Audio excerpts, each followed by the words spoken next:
when I came out, I was kicked out of the house. Without wanting to, I became a part of something much bigger. I'm feeling a little bit spaceship Star Trek Enterprise effect, that you are somewhere there in the other galaxy. And I not even Polish.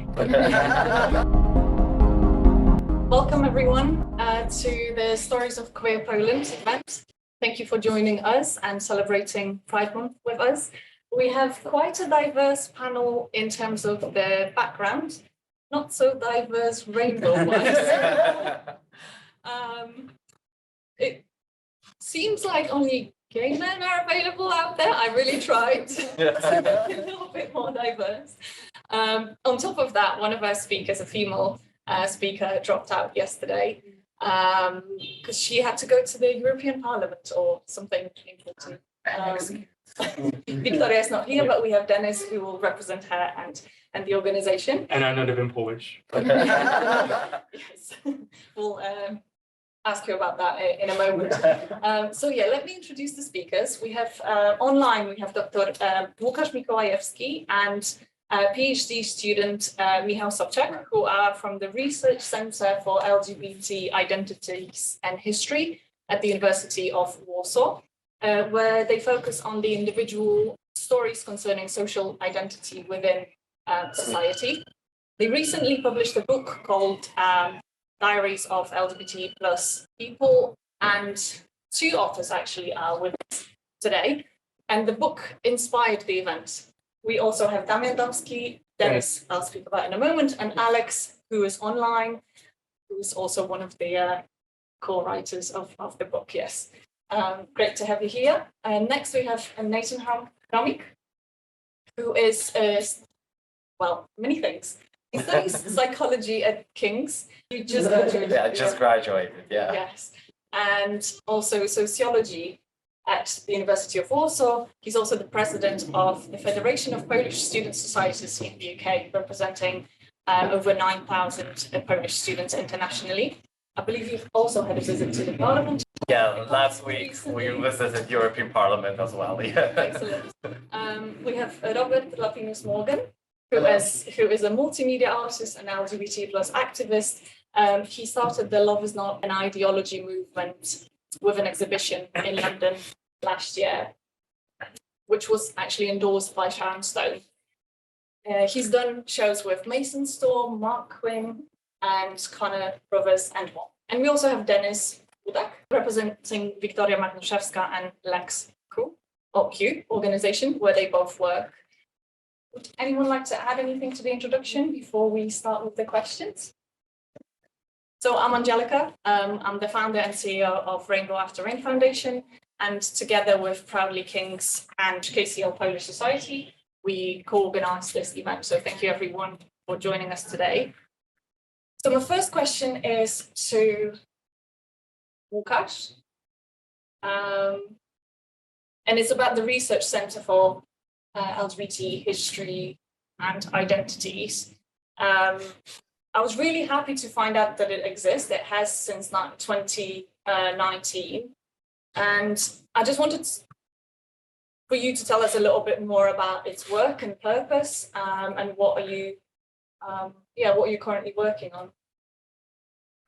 Yes, so thanks for organizing this. Hello, everybody. Our Research Center for LGBT plus History and Identities exists at the Institute of Applied Social Sciences. Can you hear me well?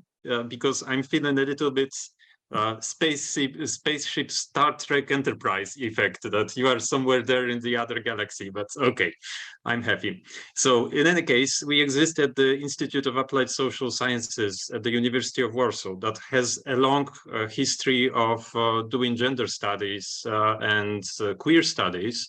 But I think we are among one of the first institutions, public institutions in Poland, that have the acronym in its name. For us in 2019, it was very urgent to establish such a place. And one of our goals is to create a public archive that will document the lives of queer people in Poland. And we on some level drove from the methodology that has been created by those who study the history of Polish Jews and anti-Semitism and the history of minorities and the relationship between majorities and minorities in Poland. And on a more political level, we aim to study discrimination and in some way monitor the human rights in Poland. And our approach is based on the assumption that in the academic studies, we already have quite a lot of literary studies and cultural studies that investigate the history of queer people. But what we lack in Poland very much is a social history of queer people. And this is what we are aiming to do and also inspire students to do, because part of our activity that is quite important is a class that is conducted mainly by Michał, who is present here, called How to Write LGBT Plus History. And we kind of each year have a big group of students at the University of Warsaw who study those topics. And we try to fill the gap that was missing there when we were, for example, students at the University of Warsaw. The first big research project that we did was the memoir competition, the competition of autobiographies. It was once again inspired by a very classical research that has been done in the interwar period in Poland. There were kind of competitions for autobiographies of peasants, unemployed, migrants.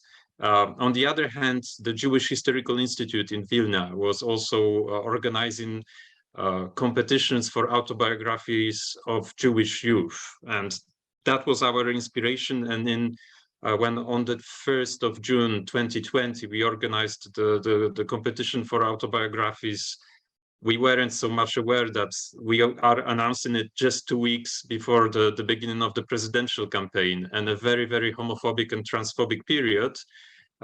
We've received 184 autobiographies from people. They were written during the period of, most of them, during the period of the presidential campaign, during the period of arrests of LGBTQ activists that probably Michał will mention later.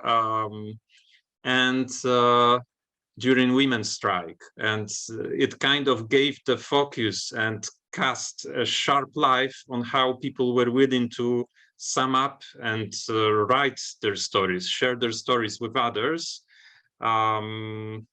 What is interesting, we received autobiographies mostly from very young people, and so sometimes even people who were not adults yet. And the most important part now of what we are doing, we have published 2 books that are composed of those autobiographies. One is, as Angelika mentioned, Pamiętniki osób LGBTQIA+. It's a little anthology, we call it. It's published together with the Heinrich Bell Foundation in Warsaw that organized this competition together with us, and it's available as a PDF for anybody who can read Polish. You can just download it easily. We've also made a series of podcasts with Radio Tok FM, so if you would like to listen to them, they are also available. And now in March, we've published an even bigger book that is called All the Strength That I Have for Living, published by Character. It's 1,000 pages and 80 stories. And since March, we are kind of traveling across Poland and meeting the authors. So I'm also very happy that today we can meet Alex and Damian for the first time. The aim of this book was to give a picture of life in Poland with as many voices as possible, voices that often contrast each other. For example, Alex's story is a story of a young person who grows up in Ireland. And by having a voice that depicts the education in Ireland, it makes it very visible what are the shortcomings of going to school in Poland nowadays. Damian's autobiography is a story that shows what LGBTQ activism looked like in the early 2000s. So we wanted to kind of create a big fresco that kind of shows the multiplicity of stories and dismantles also certain stereotypes. So this is how I would sum up the activities of our research center. Thank you so much.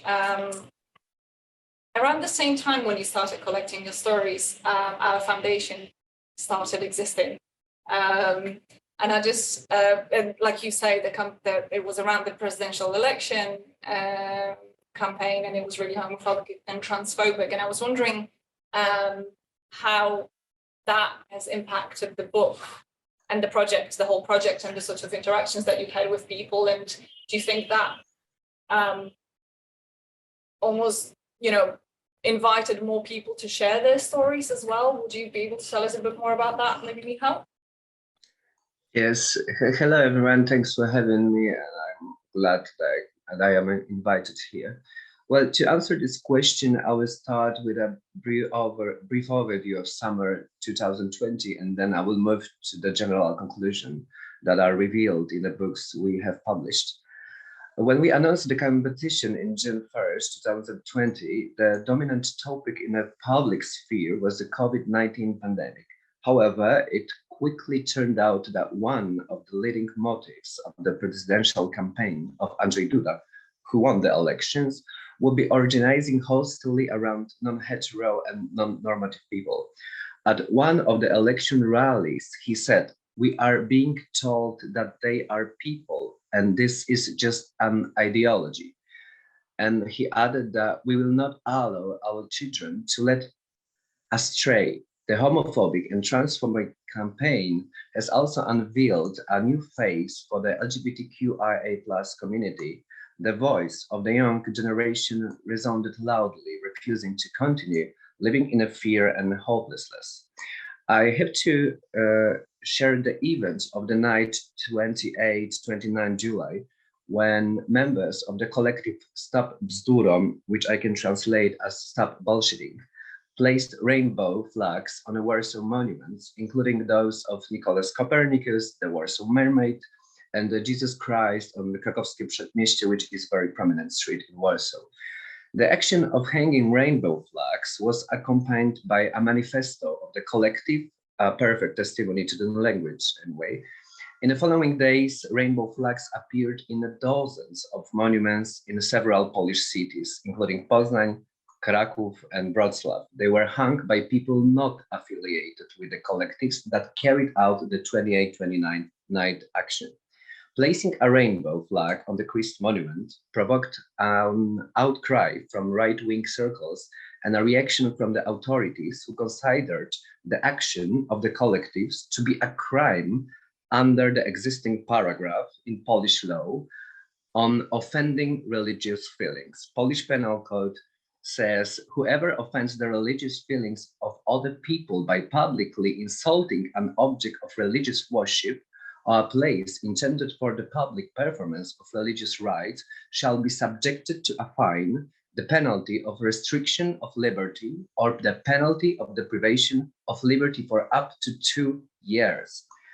On the same day, July 29, Prime Minister Mateusz Morawiecki lit a candle, a torch, in the front of this monument, which he described as desecrated by a rainbow flag, and compared the activist action to those of the Nazi of the Third Reich during World War II. In response, the following night, activists moved the Prime Minister torch to the spot where a year earlier, transgender woman Milo Mazurkiewicz had died by a suicide to honor a victim of state transphobia. I have to say also that on August 7, 2020, the district court in Warsaw, granting the appeal filed by the prosecutor's office, decided to arrest Margot Szutowicz for 2 months. Upon hearing the news of the court decision, a spontaneous solidarity protest in defense of the activist began. The activists wanted to voluntarily surrender to the police, but the police did not act. The demonstrators marched to Krakowskie Przedmieście, to the Monument of Christ, which gained a special symbolic charge in connection with the hanging of a rainbow flag on it and was protected by riot police at the time. Margot was taken to unmarked car. Protesters tried to peacefully, using the sit-in method, to block the departure of the arrested activists. Eventually, the car drove away and the police started a roundup in which 48 people were detained. As you can imagine, the situation and several events are only part of the complex reality that affects the condition of LGBTQIA+ people in Poland and also affects the image that emerged from our books. I wrote an article about the significance of the events of August 7, 2020, based inter alia on the excerpts from the memoirs in which the authors mention the person of Margot. I examined how they contextualize these experiences and why they included them into their personal biographies. So the significant importance of the events of August 7 as the moment when not only the discursive but also the physical violence of the state's apparatus was revealed. In this context, I outlined two tendencies in the statements of young LGBT+ people. On the one hand, there is a radicalization, and on the other, a deepening of depressive moods and feelings of anxiety.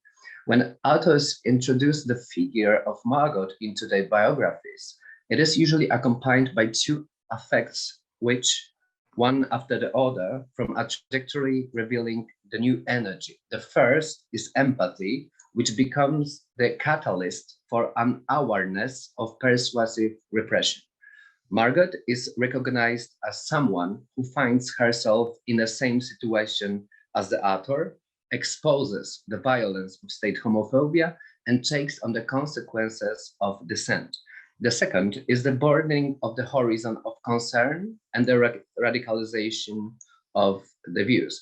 However, I feel that the testimonies I have examined demonstrate the wave of imitation has been stimulated and the new patterns of behavior have been internalized and incorporated into the personal biographies of a large proportion of the non-heteronormative community. The boundaries of tolerance for what we were previously considered radical actions have shifted. LGBT+ people have become more visible and the violence of the states against them become apparent. At the same time, there is nothing to suggest that the state violence will diminish anytime soon. On the contrary, one may fear a state backlash and a further worsening of the situation of LGBT person. This influence of the campaign is visible in the books through works of the authors, but what interests us more as sociologists is not how the campaign influenced the book, but how it influenced the author's experience of life, how the campaign influenced the all of the society of LGBT people in Poland. And in this short brief, that was what I would like to tell about all of this. There is, as you can see, a lot of things, a lot of events, which I have to recall to explain some tendencies, but I hope you got it good. So thank you very much for this time. Thank you, Michał. And perhaps we could hear from Damian now. And could you tell us, because you moved to the UK years ago, what made you want to share your story in the book? I haven't been writing in my mother tongue for 20 years, and I used to love it as a teenager. And I was following news of Replika, the only regular LGBT magazine set up by Campaign Against Homophobia representatives. I used to be an activist of not in Warsaw, not in the capital, but I was doing it up north in Poland. That was very well linked with that organization. And Replika mentioned that, oh yes, there's a competition when there's a need of stories to be shared and told. It was just before the deadline, so I had a few days to scribble down and in spare time typing. And I thought I have always taken part in any research. I've always, if there was a call out to the public, we need your opinion, I've always taken part. Can I ask why? Because I think it's very, very important. I've never thought of myself as my voice is needed. I'm just a grain that makes the sand. There's no sand without the grains. So regardless if it was about public consultation regarding changing the route of the local bus, I've taken part 2 weeks ago, trust me.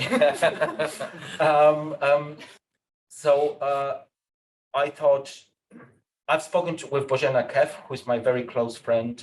We met actually 20 years ago when this book campaign, Homophobia in Polish was pulled together. And we stayed very good friends. And she told me about the importance of diaries for research. That it's a gold mine of information that is very often not available anywhere else. And I said to her, right, okay, my Polish is a bit rusty because I've been here so many years, most of my adult life. Will you be my proofreader? She said yes. So great. Friends reunited, and we did it together. And I actually went back in memories. I reconnected with my past, which was kind of psychological experience, very pleasant to my own surprise. And yes, so then just before the deadline, I sent it, and it became part. And I was gagging to read other stories, and I've got them with me. I'm reading them in spare moments. You're making notes. I'm making notes. Oh, I'm highlighting parts that caught my attention. I really wanted to hear voices. I was prepared that it's going to be mainly younger generation. So I wasn't surprised that that was actually the case. I listened to Talk FM radio presentations done by actors, and there were voices of my, the elders generation as well. So so there you go. Thank you.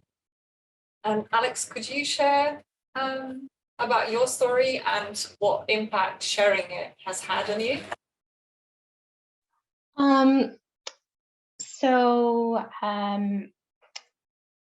Honestly, I think, well, when I came across the competition, my initial attitude was sort of, there's something I can write about. I might do it, maybe win, get some money, and that was my initial attitude. And I think once the book was published, I kind of realized that I became, without wanting to, I became a part of something much bigger than I thought it would ever be.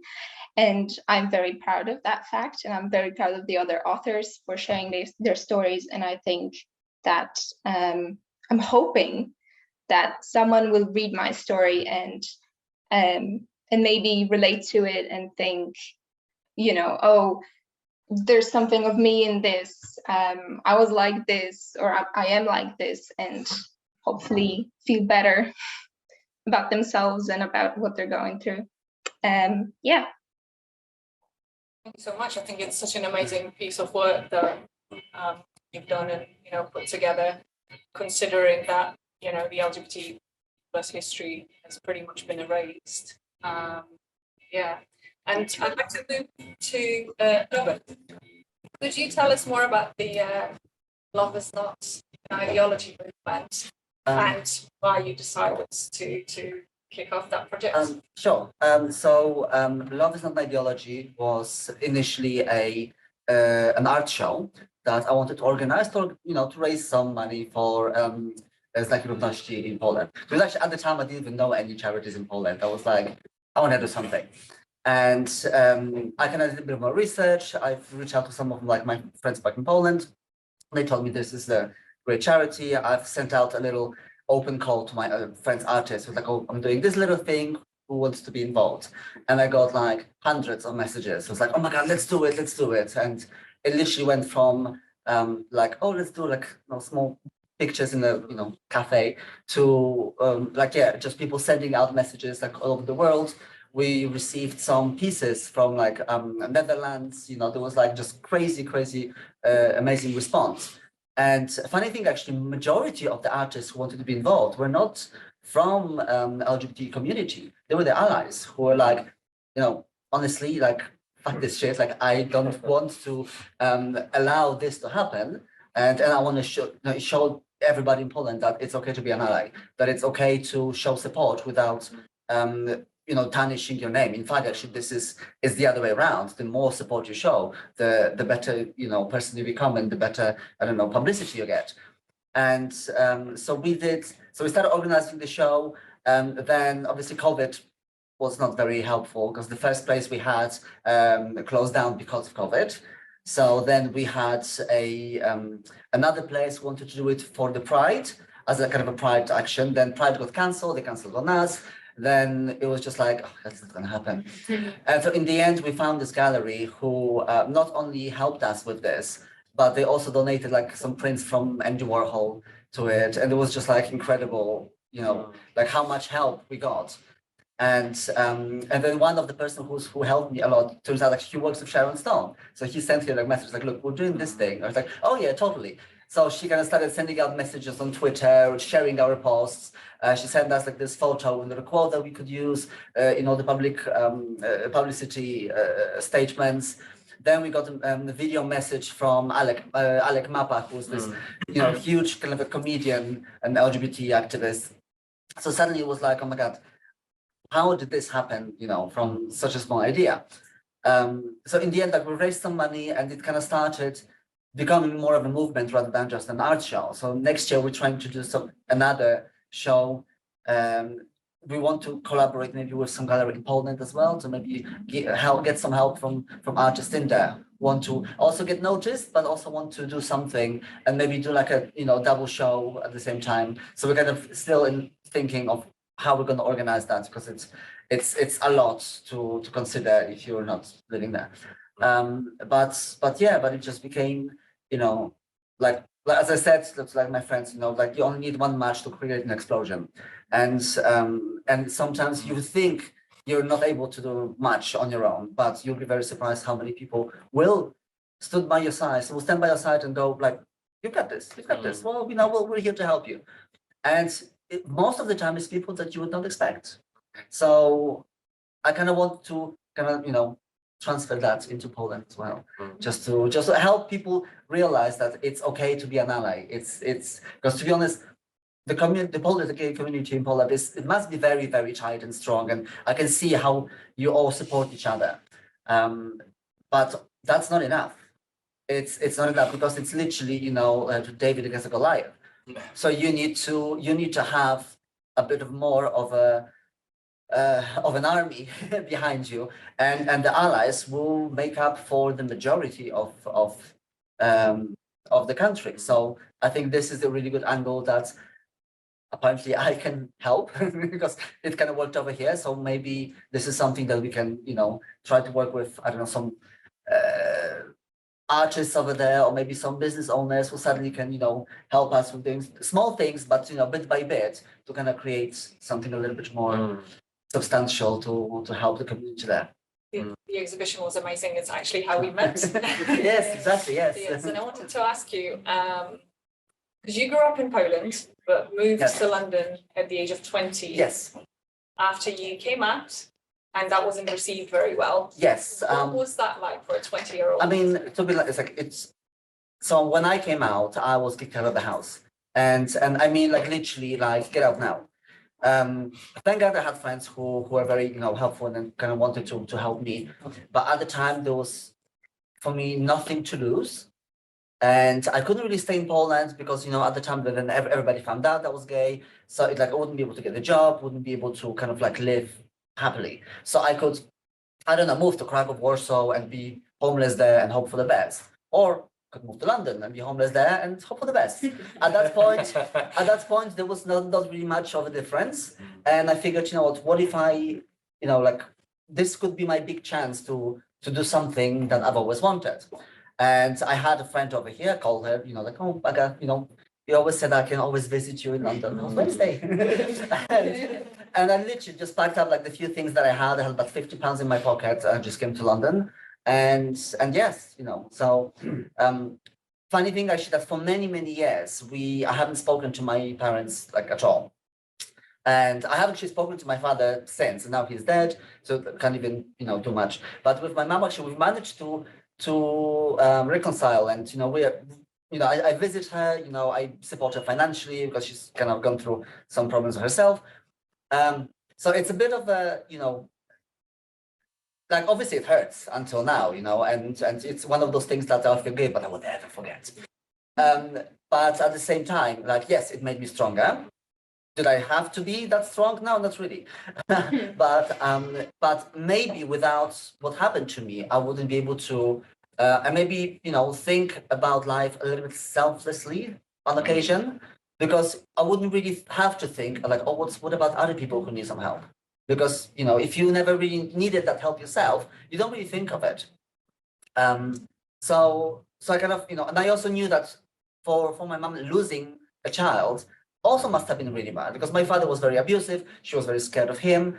So it wasn't really only her fault, you know, she was also under the influence of someone who had huge toxic power over her. And I'm very happy that we've managed to, you know, to make up, and we have, you know, quite a happy life, and I'm still her favorite child. But it's important to, you know, to remember that, you know, sometimes people hurt you not because they want you, it's because they're being hurt themselves.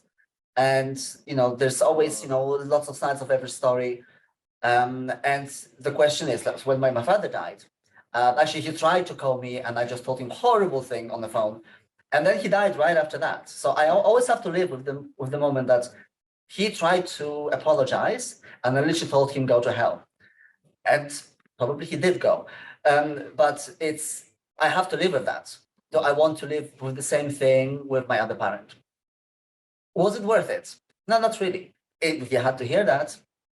But I feel like the dickhead who's, you know, not really trying to do anything nice, you know, towards the family. So this is why we've met up with my mom, and yeah, and it kind of made both of us better people. It made her better as well, because now she is standing up to I don't know, some gay comments from like my other members of family. She really goes like, no, this is not how you speak about people. You know, this is not how, you know, as a good Christian, this is not how you speak. So, you know, and the family is like, well done, mom, well done. But yeah, but it's I think that we all have, you know, ups and downs, you know, in our lives, and you know, it's just what you take out of those experiences. What it can break you, it can make you, but you know, like if it does make you do something to kind of maybe send a message somewhere else, and you know, use your creativity, use your means, you know, just because like when people ask me like, oh, why do you want to do that or show and everything, it's because I can. And also it's like, do we really need to have a reason to do something nice? People don't believe that some people just generally want to do nice things.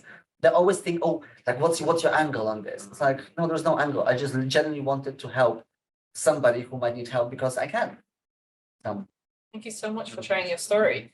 I've got one more question for you. You made your life all about art and fashion. You're a member of Art Society, yes. Soho. Yeah, needed to double check that one.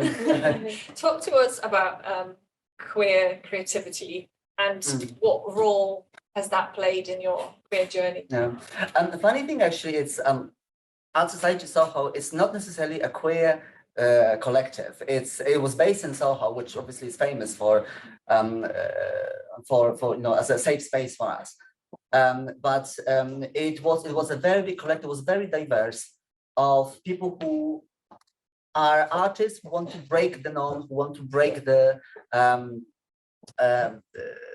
like they're not artists who just paint like nice trees and, you know, like sunsets, and, you know, it's more of a, you know, yes, we paint, you know, something like Virgin Mary with the rainbow halo kind of a thing. Now, this is a kind of artist that will do something like that, and not necessarily with the gay, kind of like LGBT theme, but also with the women's rights, with the politics.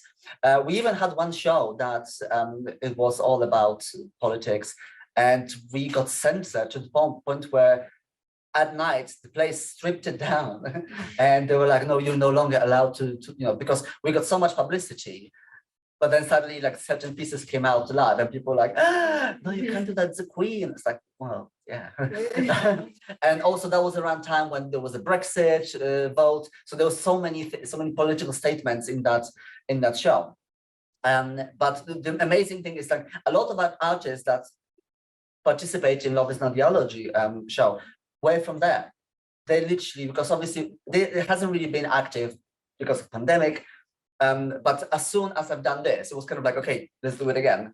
So it's an amazing support system to artists who want to create something. It's a great opportunity for artists to collaborate with each other or share their stories or share, I don't know, tips, things like, I don't know, not everybody knows that you can easily approach a museum, not necessarily a really big one, but the smaller ones, and you can give them a painting as a, as a loan, and then your piece will be hanging in the museum. They might say yes. So I didn't know if you can even do that. So this is what we were doing, and we kind of want to continue that as well. Now we're trying to figure out how to kind of restart the whole thing, but we want to make sure that we have a space for artists who want to create something, but also want to support each other and push ourselves a little bit more, so we don't really stay in the same kind of easy box of like, no, oh yes, I can do that. It's like, no, what if you do that? It's like, no, it's too difficult. Yes. Thank you. Nathan. Hello, Nathan. Nathan. Okay. Nathan. So as the president of the Federation of Polish Student Society in the UK, Yeah.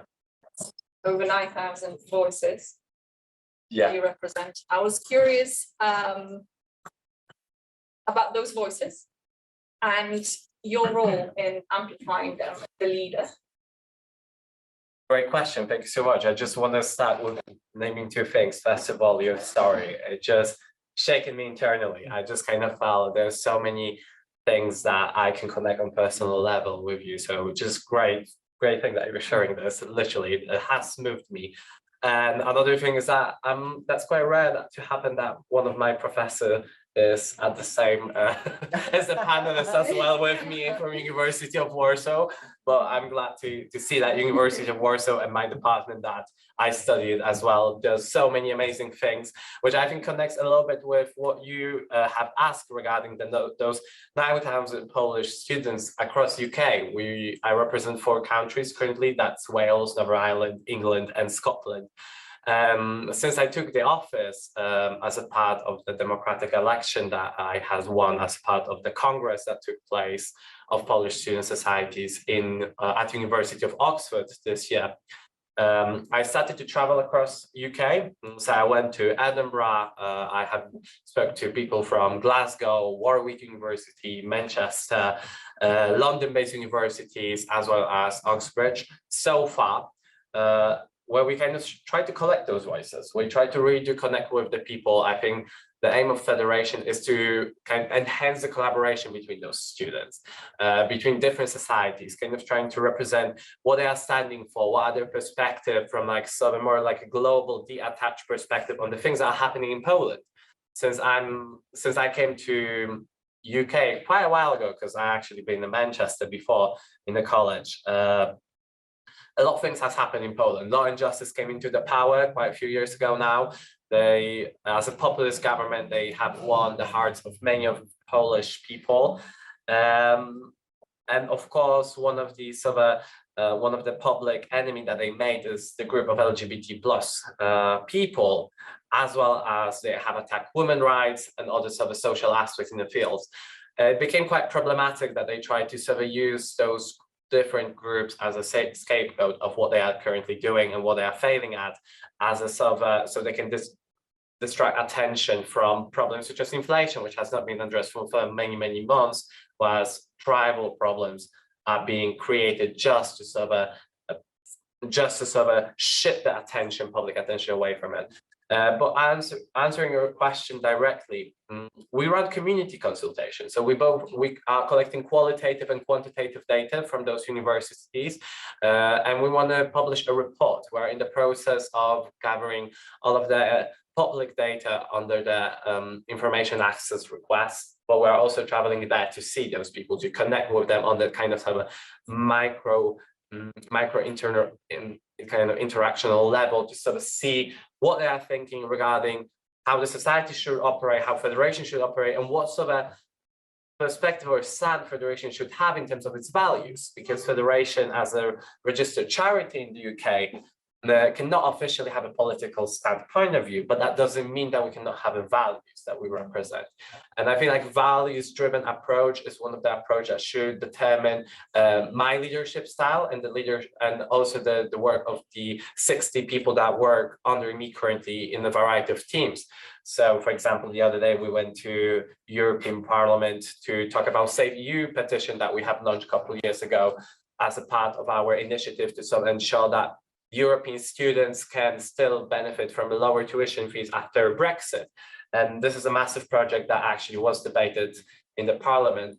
And one of the approach that we had was collecting those voices about this project, collecting the stories about people, how having an access to higher education in the world-class leading universities does impact on their opportunities, does impact on their life chances. And I had heard many heart-touching stories that we were literally crying when we heard about young people not feeling welcome back at home in their home country, not feeling that they want to come back to their native origin. Not is that they have to, but they don't even feel welcome to. So it's that sort of forced choice rather than a choice made out of the sort of possibilities of freedom of movement in Europe and the world. So I think what we try to do is collect those stories and make sure that they are being recorded, that they are being heard, that we represent them on a different variety of levels. So personally, I have to face a variety of authority figures from Law and Justice Party currently. That must be fun, especially that I had pink hair in the past, I had blue hair, I had a variety of colors, and then and then I'm just facing those people who are publicly speaking against LGBT plus community and the ideology they call it, and we have to sort of try to negotiate the direction that we have to go. So meeting those people and working on them due to the sort of the current role that I have in the public sphere is challenging on me personally, on my personal level. Psychologically, sometimes I'm just drained after those meetings. I totally don't feel like this is going anywhere. Sometimes I'm just asking myself, is there a point to go to Polish embassy in London? Is there a point to go to Polish parliament to speak about and consult a variety of projects? But if we don't do it as a young people generation, or as a federation who represents so many young student voices studying in UK and potentially deciding where their future will be, whether they will return to their native country and contribute, or whether there will be a brain drainage of well-educated world-class students from world-class universities studying and contributing to the economy in the UK or somewhere else in Europe just because they don't feel welcome. So if I will not do it, who else can do that? So I took that sort of a role of representing those voices. I took that role of trying to be inclusive as much as I can and trying to, with my persona, also represent my own values, but also try to sort of collect those voices. And despite of many challenges and many sort of closed doors and glass ceiling that I'm facing all the time, I try to still empower those students in that sense. So collecting the data, hearing those stories, and that's what correlates to what you were doing, guys. You're sharing your stories, you're writing books about it. And I think this is an empowering tool for those people who have been marginalized and hurt through many, many, many years, just because stories are those who are more likely to stick in your mind forever. I think I'm a psychology student and we look into some research into memory, and the level of curiosity actually is correlated with your level of likelihoodness of memorizing something in the long term. So looking from a scientific perspective, if we make a story, if we add the context to the statistics of, for example, ended life by suicide of young people of LGBT plus community. If we add voices and stories, as Michał has done amazingly, outlining some of those, contextualizing some of the Polish LGBT plus stories, we're going to remember it. We're going to make a difference in it, because we are going to be aware that this is a problem. It does exist, and it's not just a numbers in a sort of graph. Those are actual real people with faces, with names. Those are people who are being affected by what is going on the political scene currently in Poland. So I feel like it's quite important to actually make sure that those voices are being heard. And I think the tendency of quantitative data in science is far challenged nowadays in the modern sort of era and the sphere of politics, that the voices, the stories of people have made the change in the past. And that's why I think it's so important to empower those 9,000 students or whatever voices need to be represented in order to ensure that those voices are being heard, those stories are being memorized, and this is used to make a positive change. Excellent. Yeah. I've got one more question. You're a psychology student and a well-being advocate. So I'm curious, how did you get onto that journey? And why is it important to you? So I guess that sort of touch upon my life personal story. Yeah. So just to outline a little bit of context, I grew up as a Jehovah's Witness. It's a pretty conservative traditional religion, third the biggest in Poland. So in that sense, I was growing up with that kind of sort of well-embedded Christian values, that homosexuality is wrong, that it is sort of an illness. I'm coming from Opole, which is a small town in southwest part of Poland. It's not Warsaw, it's not Poznań, Wrocław, that has been mentioned before. It's a very small community. And in that sense, then there weren't that many openly gay people. There were the LGBT plus community back at the time when I lived in Poland was very small. At the age of 12, 13, I moved to Manchester with my family. And that kind of exposure to very diverse international community with many people coming from a different set of backgrounds, different sexualities, different identities, different level of self-expression was a massive shock to me. To be honest, I think first 2 years in England, I went back, I think that's a psychologically proven sort of theory as well, with some sociologists also talking about it. I actually went to my native culture, what I felt comfortable with, because I felt secure. I felt the sense of comfort. So I was actually self-criticizing myself for having thoughts that I like men more than that I like women. I was sort of self-sabotaging myself for the fact that I was fancying the same gender. And of course, that was continuously enforced by the religious studies of Christianity taught by Jehovah's Witnesses. So in that sense, my story was quite personal because my well-being was affected. I kind of felt that I wasn't truly myself. I was just performing a role based on the high level of internal conformity that I have been trained to do it and perform. But I was always in that sense, an activist. Even within the religion, I was always a little bit naughty. I was always trying to sort of challenge the norms, challenge the values.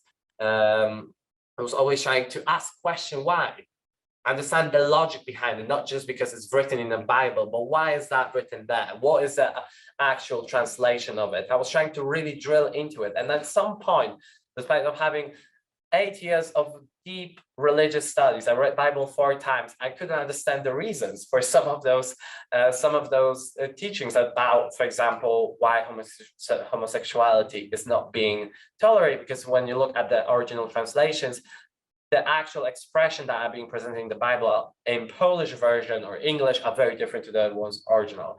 So just wrapping up that sort of story, when I came back, when I moved to London, after 2 years of having that internal fear of coming out, because I did not come out to my parents, I came out, despite the fact that in London, I lived openly gay. And after 2 years, I think actually after last year, I came out publicly to my parents and to my whole family when I moved back to Poland to live in Opole with my ex-boyfriend at the time, well, ex-boyfriend now, at the time my partner. And I do remember that fear, what will happen? Will I be kicked out from family? Will I still ever contact them? Because in accordance to Jehovah's Witnesses belief, they should tolerate it, but that doesn't mean that they have to sort of accept it. And the acceptance versus tolerance is very, very different. To my surprise, my sister was very supportive, and my brother amazingly sort of educated himself about it. He had some biased preconceptions about homosexuality and LGBT plus community, but what he done, he really did open up for conversation with me. We went for a 2 hours long walk at night, just so we could talk. We can address those different things, that those conflicts that has sort of arise as a result of my life, of living in the lie, really. So when I sort of heard about being invited here, and when I kind of sort of started to do a variety of things at King's, I kind of thought that I will want to prioritize this, or I will want to ensure that those values who I experience myself, as you mentioned, will be heard, will be visible through my action. I don't have to go around and tell my story to everyone.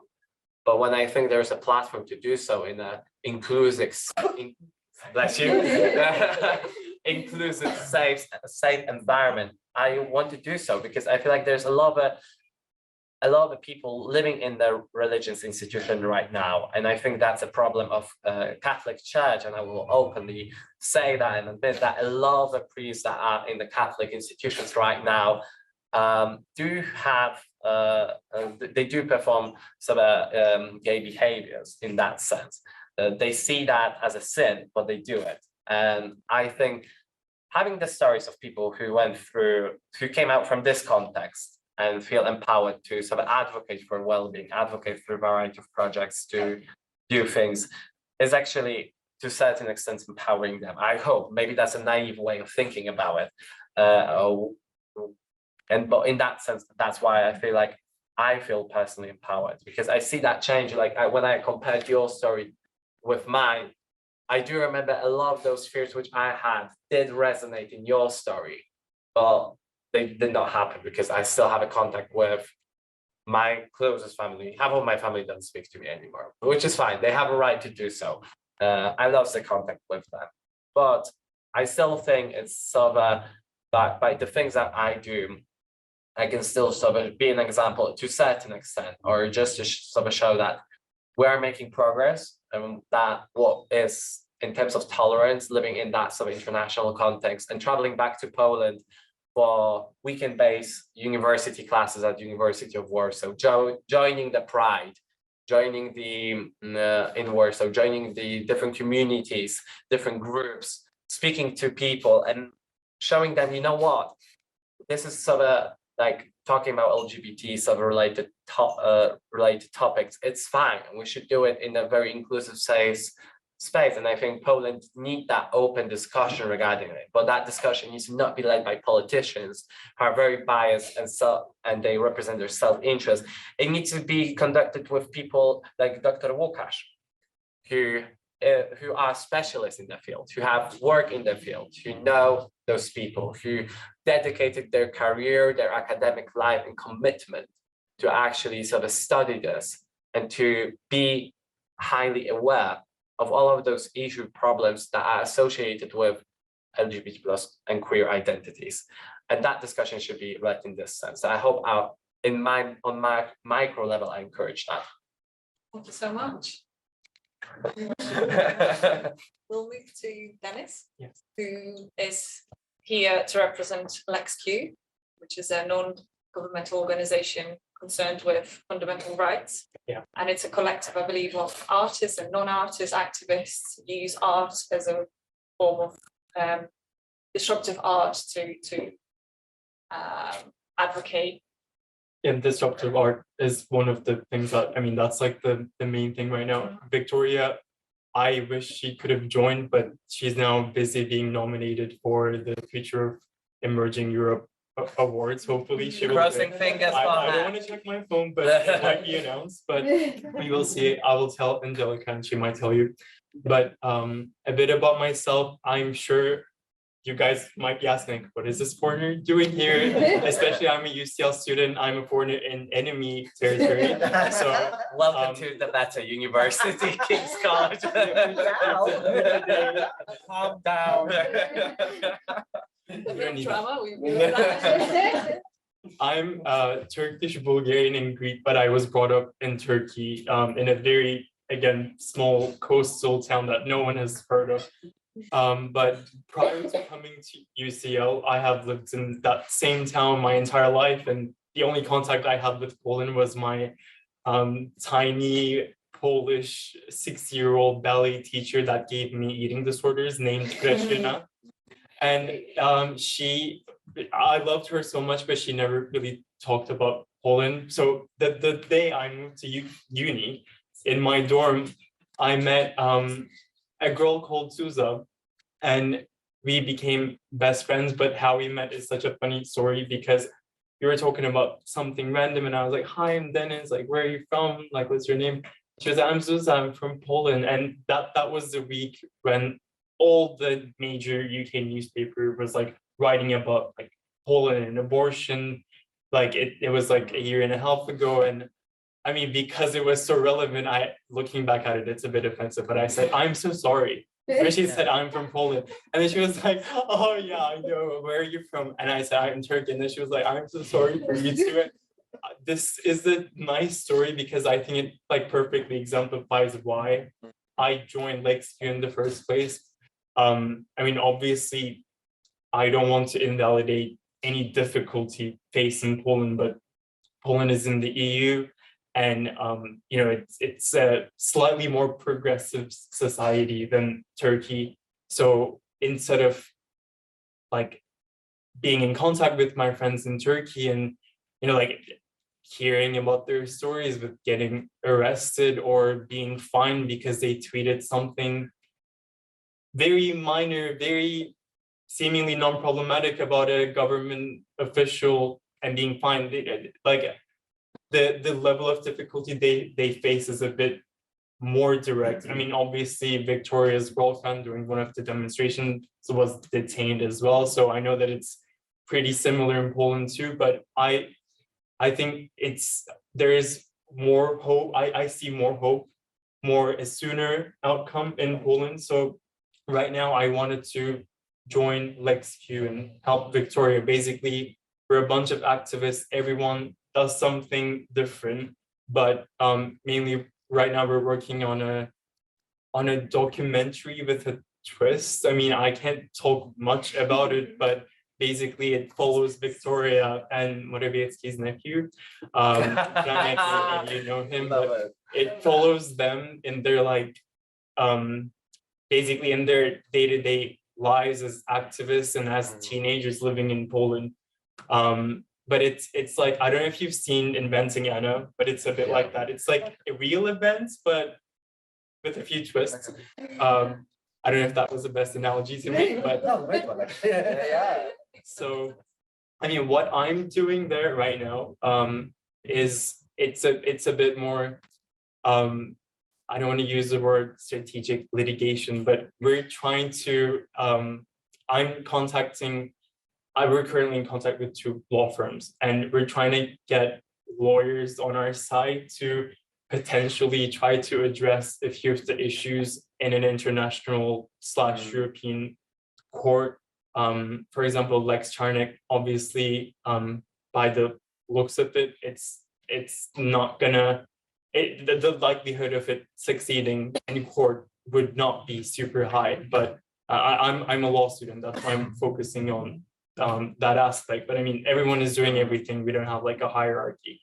That's what I love about LexQ.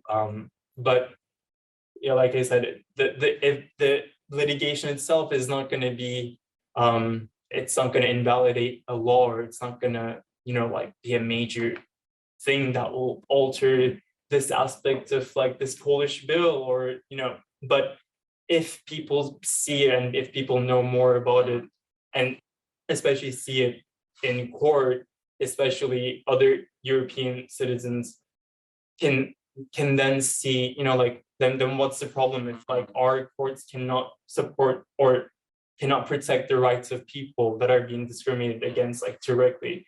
Like currently, I'm sure some of you know, but in EU law, discrimination is only prohibited when it comes to race, aside from employment, where sexual orientation is also protected. But that's the case in Poland. Employment is the only area of life that where people from a different sexual orientation cannot be discriminated against. But in education, housing, social regulations, you can be discriminated against, and that's perfectly fine by EU law. And the funny part is for me is that the Commission has been trying to include sexual orientation in this other areas of life where you should not be discriminated against, but it's since 2008. But the Council of Europe, which is basically all European ministers like working together combined, they have been sending it back for the last 14 years now. And that's, you know, I mean, I guess it kind of sparks a few questions of like, you know, as like Europeans, are we really, you know, is this system within the EU really working? Like, and like Poland is a really nice example of that. I mean, it's not just about like, oh yeah, let's sue the Polish government and they can pay these fines. Like, you know, how can we achieve that direct effect to individuals? Because that's what Polish people really need, or that's what Bulgarian people need. So I mean, that's what we kind of want to bring some, you know, attention to right now as like Steve. I think just adding on that, I think Bart Staszewski, who couldn't be with us today, is doing amazing work regarding that, regarding the Polish LGBT free zones, which has appeared. It was quite widespread in the media in terms of attention that some of the areas in Poland, constituents has sort of passed the law literally prohibiting LGBT plus ideology, they call it, in order to protect family values. One of our campaigns was against that. Yeah. Actually, the foundations, we had a campaign to battle that.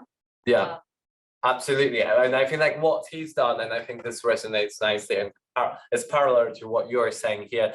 He's done this massive campaign where he literally traveled to those areas and he photographed people, LGBT plus people living in those places, telling their stories. How did that impact them? How did it make them feel? What sort of were consequences of this action, this legislation in those local areas?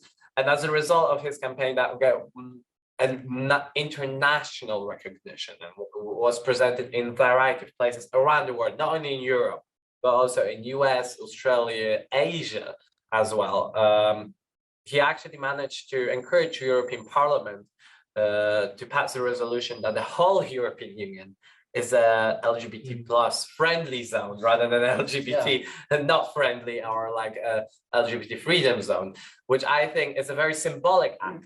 But in that sense, once again, it empowers those people and it sort of drew the media attention to the problem that there are some serious stuff happening in Poland that shouldn't be happening in the 21st century. And on the note of I see hope and optimism in Poland, I will disagree. Because Polish society, from a sociological perspective, is polarized heavily. It's heavily polarized. We don't have we don't have a narrative for dialogue. We can't really come to conclusions or resolutions. We are working as a community, as a nation, or as I would hope to think in this way, that we work to actually establish those different conversation, dialogues, perspectives. And so we try to come into some sort of agreement. But we fail to do that at every single level because the current disagreement actually is a fuel, especially for the election purposes and campaigns that ensure that Love and Justice Party stays in power for longer and longer. So here, speaking from my own perspective as a Nathan, I would say that the current sort of situation in Poland is tragical. I think there's only hope lies in civic society. That civic society will learn and hear those stories, will realize that the story that Poland has experienced regarding discrimination, marginalization, and traumatization of Jewish community now saw that happen on a different level, but mechanisms are very similar with LGBT plus people. And I would just quote one of the famous quote in Poland, that Auschwitz has not fallen from the sky. This is one of the most famous, one of the most controversial, but said by Auschwitz survival person sentence. My great-grandfather was in Auschwitz as well as a prisoner because he was a Jehovah's Witness. And one thing that he mentioned, despite of being Jehovah's Witness to the very end days of his life, was that a lot of things that happen now on the political stage in Poland do look very familiar and similar to what he has experienced as a young person. So I think if that sort of sentence comes from people who went through such a historical and very tragic experience, will just sort of add the validation to the fact that current situation in Poland just requires having focus and, I would say, intervention to a certain extent of specialists and activists. It's actually a funny thing you said, because the government, who is calling us an ideology that's worse than Nazis, are literally doing what Nazis did. It's really, you know, it's quite crazy how they literally, you know, flipping the blame and finding, you know, like a sort of like a common enemy, which is just an easy target because, you know, the Jesus said so. I mean, he didn't, like, literally there's nothing he ever said about it, but they kind of use the whole religion as a, like, no, oh, it's you know, it's horrible, they're gonna make your kids gay, you know, because they're pedophile. Like, it kind of spirals like quite badly. But then they call us the Nazis, whereas in fact, you know, they're literally doing exactly that. A little bit like the Putin is calling Ukraine a Nazi country that he's going to rescue. Yeah. Yes, it's part of propaganda. Yeah, and Poland, unfortunately, is Polish politicians are following the steps of Mr. P, not capital, small p. Sorry, I've mentioned him before. Long to be forgotten. Can I share a personal story? Absolutely, please. Okay. As you've all did. Go for it. A bit of hope. I want to bring a little bit of hope because I'm older and I have a bit of more perspective. Please, yeah. That's what you want, diversity of stories. 3 years ago, I traveled first time ever with my partner.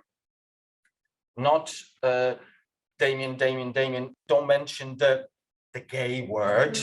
I was invited to visit my family with my partner, and my father, who when I outed myself when I was 21, 20 years ago, more than 20 years ago. My family, they haven't spoken to me for years. My parents haven't spoken to me for years. I, in the meantime, became an LGBT activist. They were really concerned about what will people say. I was activist. I got called from a Polish private television, kind of equivalent of Channel 4. Will you be interested in taking part in a program about conservative parents and their LGBT children? So I did yes, and I thought it was a documentary. It was a talk show. It was Jeremy Kyle equivalent with the biggest audience in the country. So I thought, I didn't think twice. I went for it. So my parents were sitting at home thinking, nobody will know. We have a gay son. And suddenly I appeared on television and 7 million people saw it. So I shown the middle finger. I won't show it now. So that was my part of activism. But that skip 20 years later, my father opens the door to me and my partner, and this was 2019, and the very first Pride march in Eastern Poland happened in Białystok, where they were heavily attacked by a radical right wingers. I don't know what to call them. Well, there were stones. There were stones being thrown at. There were several people injured. It was a mayhem, really.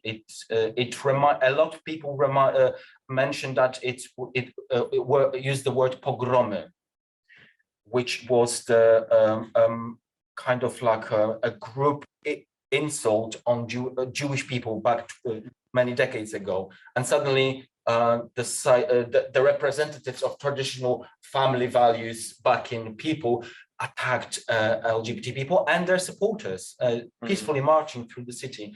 And my father opened the door and literally first words, without even saying hello, said, "Have you just heard what happened in Białystok?" And he was shaking. He was so touched by it. And I thought, my dad has learned a lesson, and he's connecting the dots now, and he sees what's important. So there, he might be just a handful, but I think 20 years ago,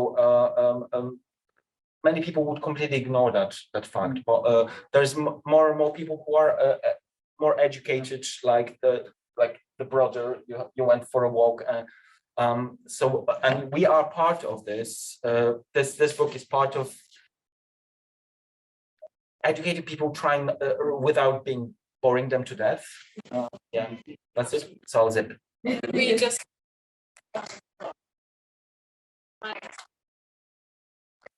Time left, but I wanted to open the floor to our guests and see if you have any questions. We don't mind. Questions. I'm just kind of wondering, like, how do you, I guess, reconcile being like a Polish queer person living abroad with everything that's happening in Poland? Because I feel like, I mean, obviously all of you live here. I live here. I realized I was gay while already living outside of Poland. And I just see a lot of things that like my peers are going through in Poland that I'm not going through living in the UK. I lived in the US before.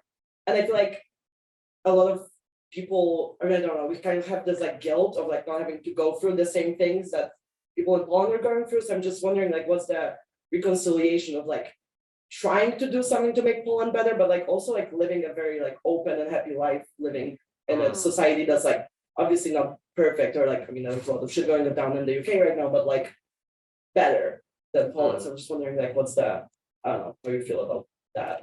I mean, it's okay to be happy. Yeah. It's okay to live a happy life. Yeah. And like the whole guilt of like, I'm not doing enough. It is such a Polish thing, by the way. Yeah, But it is like, do what you can. Yeah.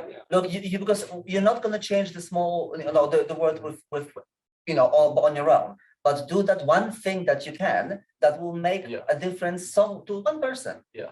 And or let's say, ask somebody who can also help. Like, look, why don't you do that with me? Yeah. And you do it slowly. Like it's small things. It's not necessarily, and actually something big might come out of that. But but as I said, like it's okay to be happy. Don't feel guilty just because you've managed to have, a happy life over here, and people go through, horrible things over there, because you've had the journey to come here in the first place. Yeah. So just because you're happy now, it doesn't mean that you were always happy. And guilt is such an activist thing to do as well. And it's a never-ending story of activism. Yeah. So if Polish is a nice comment. Yeah. I think it could be used as a motivation, but maybe from a younger as long as it's not detrimental to your own True, very true. I feel like, but I agree, yes. yeah, I feel like, speaking from my perspective, when I started my second course at University of Warsaw, I meet quite mindful people, open-minded in that sense, mindful about what is happening. But I kind of sort of felt the sense that I'm privileged, in the sense that I am privileged because I study in London, because I'm at King's, that I'm coming to University of Warsaw to do second degree. What is that about? You're open gay, you live with your boyfriend in Opole for a year. Nobody really asked me about how was my experience of living in Opole for a year out of the class. And I do remember one time we had sort of this class discussion regarding one of the sociologists, one of the big thinkers. And I do remember I purposely shared my story a little bit as well. And I kind of thought that admitting that sort of, first of all, privilege. Yes, you are in a privileged position. Yes, you own a little bit better life. Yes, you live in the context that it is better. It's not perfect as well. Look what happened in London a couple months ago. A woman was killed by a police officer. Literally a person of authority figure who should protect her. He brutally raped her and then killed and dragged her body into the park and left it there for a couple of days. Whole London came out to protest at Westminster, and Johnson said, well, it's illegal protest. So things happen here as well. I feel like people are just quite ignorant or naive to think that living abroad outside Poland is just better and ideal. No, it's not. It also requires activism. It still requires action. And I think coming back to Poland, I admit that my level of privilege, but I try to use it in a sense that I can contribute to that society over there from living here. So for example, that event, I advertised it heavily to my friends at University of Warsaw. I went into partnership straight away with KCL Polish Society, because the way that I still try to run, I'm finishing my office as for Kings. I'm now a federation president as well for another year. But I went straight away, and I'm happy to see that amongst you guys are some members of our society as well. That I see at other events, that you're here to educate yourself, to be open about it, to hear that stories in conversation. So that micro activism matters also a lot, that symbolic activism, because it makes a statement. And it perhaps amongst those empty chairs are people who are watching us online right now, or considering, or just seeing the post on Instagram and seeing that KCL Polish Society does talk about those things, that we are not ignorant during a Pride Month about the hyacinth stories and hyacinth books in Poland, for example, that we do publish about sexually transmitted diseases amongst Polish people, and how they can get tested back in Poland, but also in London. So I feel like that also matters too. Can I share a personal story as a non-Pole too? I came out when I was still in Turkey, and I lived there for 3 years as an openly gay man, as open as you can be when you're 14, 15. But my family I was so lucky. They were very supportive, which is very uncommon, especially in Turkey. But even then, I remember feeling almost guilty, like talking to my friends, like hearing about how they were physically abused by their parents at times because they were telling them about like how they went on a date, or how, it's like Pride Month now, like what is Pride Month, and it was like, I felt that guilt, and like Nathan said, like, just because like you're living in London, like I know so many people that went to high school here that actually couldn't come out to their parents. But I mean, like he also said, like using that as motivation, trying to change maybe not the whole world, but like maybe a club that you're a part of, maybe your own cousins or grandmother that's still ignorant. Okay, maybe grandparents, let's not give them a heart attack. But then also you can still expose them to a few things, like they will value your opinions as an adult. So I mean, just changing a few people's minds, that will count. Maybe that will change, that will cause like a major change effect. Especially that under the surface, that dozens of us who don't have a power and ability to speak out here, that amongst those hidden dozens of people, queer people that feel depressed, that they have a negative psychological effect as a result of those things. We probably, I did have as well. So empowerment is a positive way to use that motivation, especially for those people who don't have that empowerment yet, or might never have. I feel like it's our moral obligation to do to a certain extent, to use our well-being to actually advocate for a change and positive impact. That's a really good one to end on, and yeah, we really need to now. Yeah. So thank you so much to our speakers and everyone who came to the event, our online crowd as well. This has been really great. Thank you to Paul Webb, who's well, I was going to come here. Bye-bye. Thank you. Angelica's organised this event, and please could you maybe come so that people online. I still don't really get what's going on. Yes. Angelica's organised this whole event. Can we give Angelica? You can sit back down. I want to get a picture of all of this before you move. And thank you to all of the speakers. I've been sitting at the back and I've learned so much. So I'm Paul, I'm the chair of Proudly Kings. And I'm so pleased as well that we had some people here. I was a bit worried when I went to the office and there was no one there this morning because of the tube strikes. But anyway, people have come and we've got people on, I've moved again. We've got people online. So yes, thank you. Let's see one more round of applause.